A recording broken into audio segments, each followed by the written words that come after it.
In this last video here, you have basically a combination of parallel circuit here. The two resistors are in parallel, followed by in series with the 4 ohm resistor.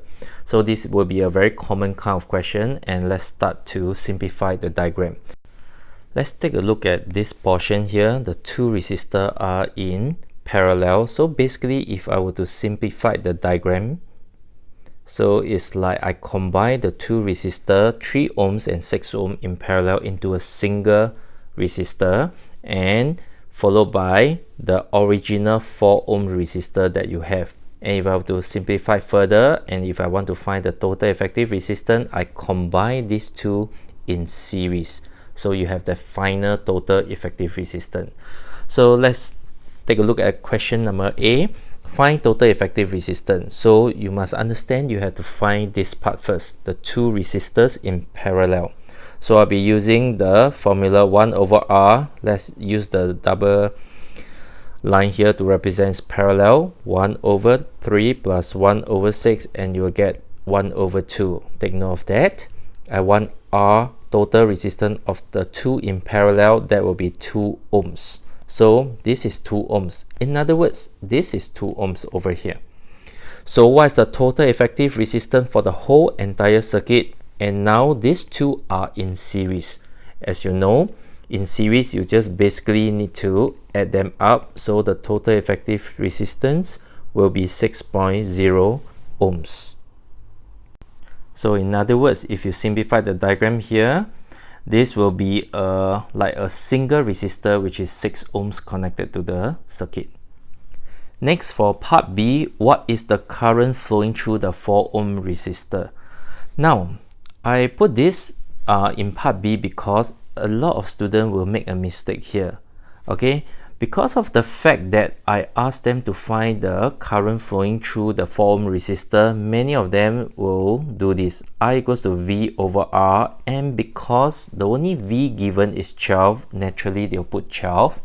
And because of the fact that I asked them what's the current flowing through the 4 ohms, many of them, being not mindful, they'll just take 4 here, and they'll end up with a 3.0 ampere of current. But this is wrong. This is wrong. What if we do part C here? Okay, if I ask you what's the current flowing through the ammeter, many of you will kind of do the same thing, V over R. The only V I can use the EMF V because it's the ammeter here. Somehow you know that I have to use the total effective resistance, in this case, which is 6. Therefore, I'll end up with a main current of 2.0 ampere flowing through the ammeter. And this is 2, this is 3. So something is wrong here.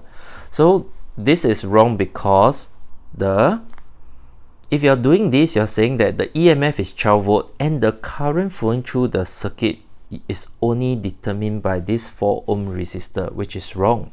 So you have to understand that this is the current that you want to find, which is the current flowing through the ammeter. So this current is affected by all the resistance. So this is wrong. And even if you need to find the current flowing through the 4 ohms resistor, you still need to take 12 volt EMF because that's the only V that you can use. And the R, you have to understand that you still have to use total effective resistance. So this 2.0 ampere. If you found this, and you know that this will be the same, because if it's 2.0, it's like a series circuit. Everywhere will be 2.0 ampere. Next, to find the potential difference across the 4 ohm resistor, you already know the current flowing through, which is 2.0 ampere, and you know the R. So basically, it's very straightforward using V equals to IR. The current flowing through is 2 ampere, and the resistance of the resistor is 4 ohms. Therefore, I'll get 8.0 volt here. That will be the potential difference. Next, what is the potential difference across XY, which is here, these 2 points? Now, if you were to look at this diagram, simplified diagram, so you understand that you already found the potential difference across the 4 ohms resistor. This will be 8.0 volt. And you know that these two are connected in series. and the total EMF or the total height of the river system is 12 volt, 12 meters. So if here is 8 volt, this has to be 12 minus 8, so this has to be 4.0, no more, no less.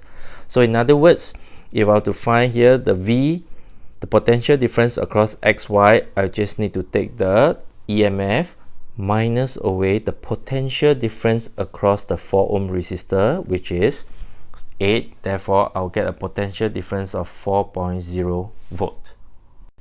And actually, there's another method of doing also. If you understand this part here, the potential difference across XY, which is over here, okay, is the same. So potential difference across XY is the same as the current flowing through the 2 ohms resistor times the resistor, 2 ohms. So it will be 2 ampere times the total resistance of the 3 ohms and 6 ohms combined. That will be 2 ohms. Therefore, you get 4.0 volt. You get the same answer if you understand that. Next, what is the potential difference across the 3 ohms resistor? As mentioned, potential difference across XY is the same as potential difference across the 3 ohms is the same as potential difference across the 6 ohm because they are parallel. So without doing any further calculation, the potential difference across the 3 ohms resistor will just be the same, 4.0 volt. Okay, which is also the same as the potential difference across the 6 ohm resistor, even though they did not ask. So next, part G was the current flowing through.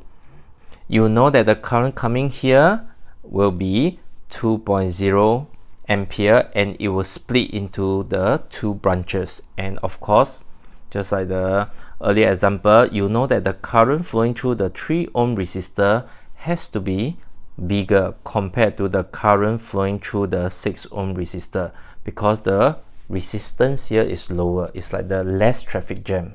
Alright, so what's the current flowing through?